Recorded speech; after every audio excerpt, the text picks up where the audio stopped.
Alright, what's up guys? My name is Zach and today I'm driving a 2001 Volkswagen Jetta. Up front is a 1.8 liter turbocharged inline 4-cylinder, and down below is a 5-speed manual transmission. If you want to read more of my thoughts, head on over to carmarshal.com/overdrive. We'll be writing a complete article about the Jetta. But let's get back to that 1.8 liter turbocharged inline 4.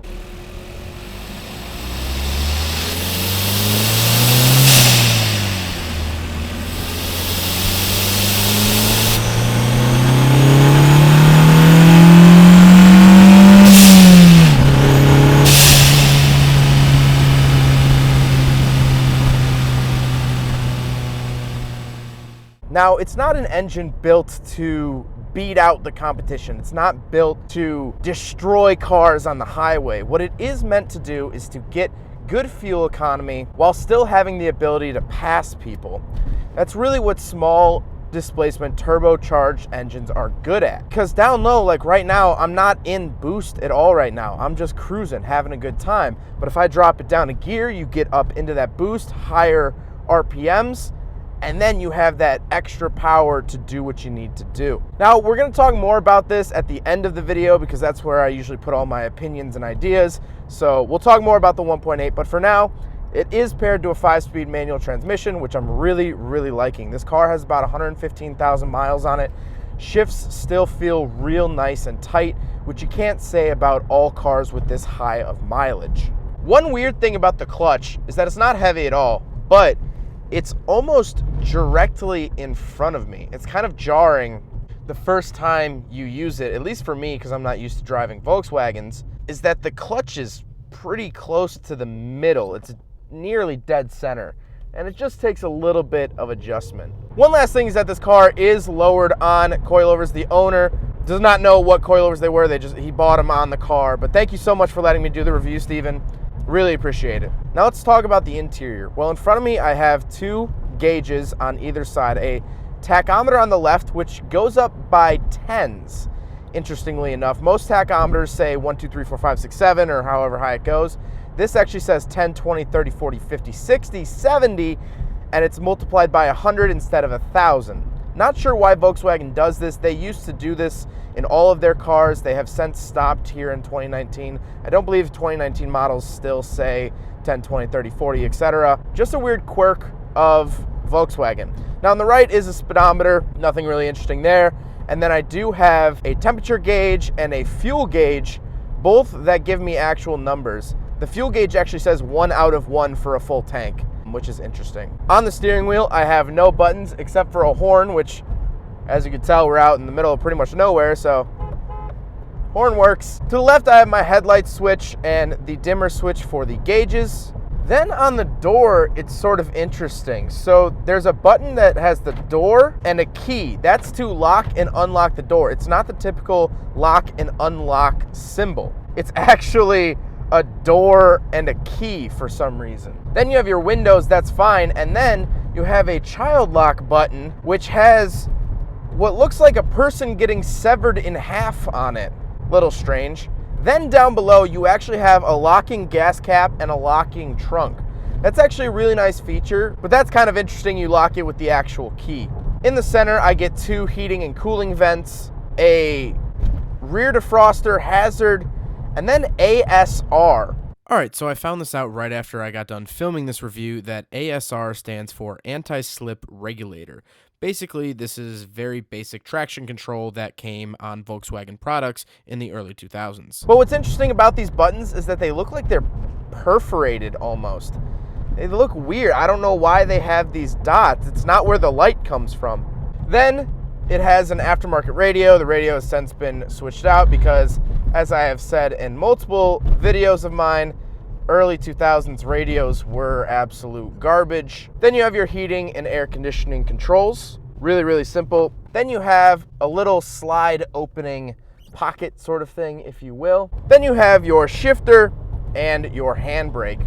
Then, of course, this is a 4-door, so I will do a backseat review. All right, as you could probably tell by the camera angle, it's a little cramped back here, not horrible though. I have my own power windows. I have the tiniest of tiny speakers in the door, but other than that, headroom's okay. I'm 5'11" and I hit the ceiling. Barely though, I mean barely. If I just duck my head the slightest bit, then I don't touch the ceiling and that's fine. Have little push lights up here.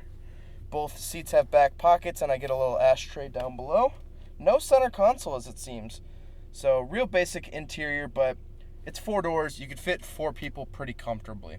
And last thing I want to say about the interior, besides its cloth, it's actually pretty comfortable, is that I don't know why all old Volkswagens are like this. The R32 that I drove was like this. I drove a 2006 GLI and it was like this.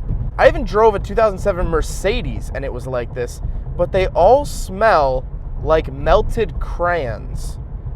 If you want to know, if you want to get the full Volkswagen experience, take a box of crayons without the labels on them, crush them up, warm them up a little bit, and give it a smell, and you will be in a Volkswagen through one sense. I don't know what it is. I don't know if it's the materials in here. I don't know if it's Germany. I've never been to Germany. Maybe that's how Germany smells. But every time I get into older Volkswagens, they smell like crayons. I don't know how to explain it. But let's get back to what I was talking about the 1.8 liter. I said I wanted to talk about it more towards the end of the video. So we got all the interior out of the way. Let's talk about that 1.8 liter. The reason I wanted to do this review was a couple of reasons. One, I've never done a VW in this body style, and you guys know me. I'm trying to learn as much about every car as I can. But also, I was interested in the fact that it's a 1.8 liter turbo, and that this is a pretty average car. This car looks pretty average. It doesn't have stunning looks. The interior's pretty average. The driving experience, pretty average. It's not a speed demon. It's not gonna blow the doors off a Lamborghini. It's a decently average car. However, they gave it a 1.8 liter turbo in 2001. So modern day today, most economy cars that you're gonna buy probably actually come with a turbo. The Fiesta has a 1 liter 3-cylinder turbo. The Chevy Cruze, I believe, has a turbo option. You can get a Kia Soul with a turbo option.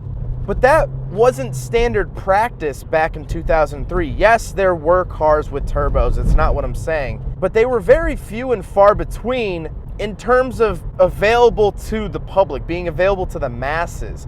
If you had a little bit extra money, if you went up some trim levels, you could get turbo options of cars, but not for the base of the base. This is a base model. Although it says Wolfsburg Edition, there's nothing in here that's special.